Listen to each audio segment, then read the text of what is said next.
Hi, I'm Dave Anderson here at the Camera Company, and today we have a guest with us, Mike Gelman from Manfrotto. How you doing, Mike? Doing good, Dave. We want to talk a little bit about different types of heads to put on our tripods. And we've got video, three-way, and ball heads here. So, Mike, why don't you tell us what each is for and why I would want a different head depending on the type of photography I'm doing. Not a problem. Well, I'll start off here on your left. This is our bridging technology. It's one of our fluid video heads.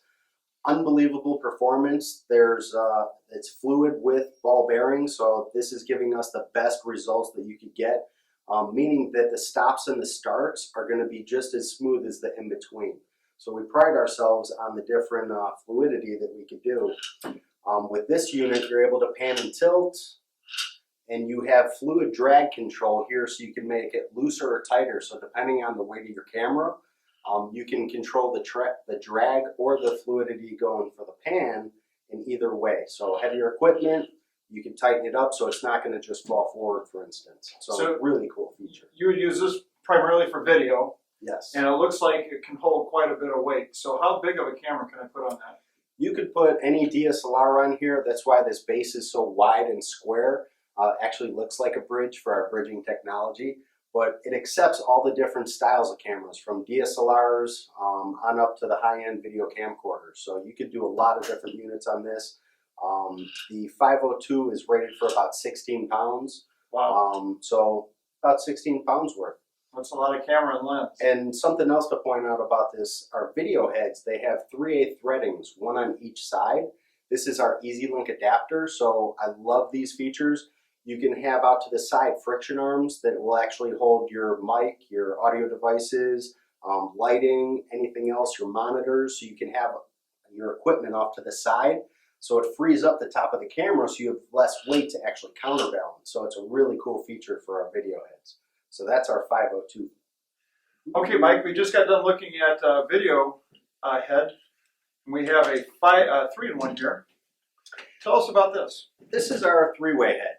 I love our three-way heads. They're very precise. You have very fine movement that you can move around. What's really cool about this one is the handles actually fold in. So that way it folds down to about the size of a lens if you want to take it off and put it in your camera bag for easy travel. Normally these always stick out and they take up a lot of room. So being able to do that, it's awesome. And you also have all the bubble levels that you could deal with right here. There's 3 of them. So you know where you're at, where your horizon is. And they even have friction knobs here so you could create the frictional tension. So again, have your equipment, you want to add the friction so it's a lot easier to manipulate your camera equipment. So that's our 3-way head. Very nice for landscape, portraits, anything like that. Very easy to replicate your shot using one of these, rather than like with our ball head where it would be a little bit more difficult. Before that goes away, so this would be a good solution for someone who's doing still photography, but also on occasion has to do a little bit of video. Sure, you can do video with it, but I'd really try and stay with one of the other video heads compared to this one. The reason is, and I'll show you with the ball head too, with this you can actually pan. So you could kind of create your panning with this, but if you're going to be moving, it's going to be jumpy. Okay. What's really unique about the video heads is today's cameras are so high tech that they pick up little frictional movements. So you need something fluid to cause it justice for your shooting. You actually get more workable footage, usable footage. So using something like this, it may work, especially for a static or just a pan, but if you're actually going to be following the subject or anything, you really want that fluidity. Okay, and then finally, we want to talk about a ball head. Ball heads are my favorite. I love ball heads.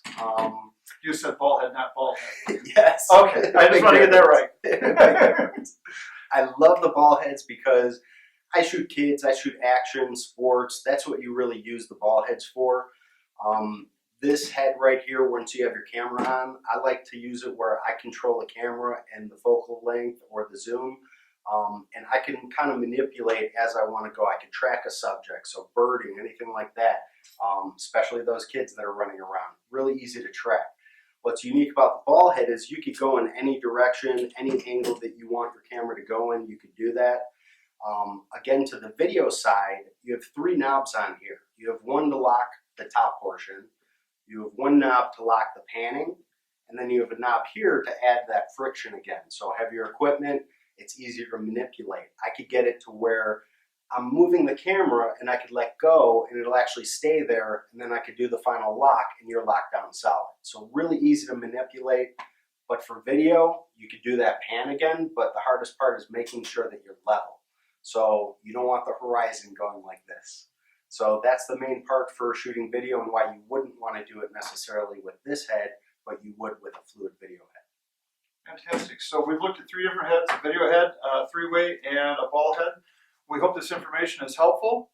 Stop in the camera company, bring your camera, we'll put it on each one. You can try it out yourself. And if this was helpful, follow us on Facebook, subscribe to our YouTube channel, and we'll see you in the next video. Hey, thanks, Mike. Thank you, Dave.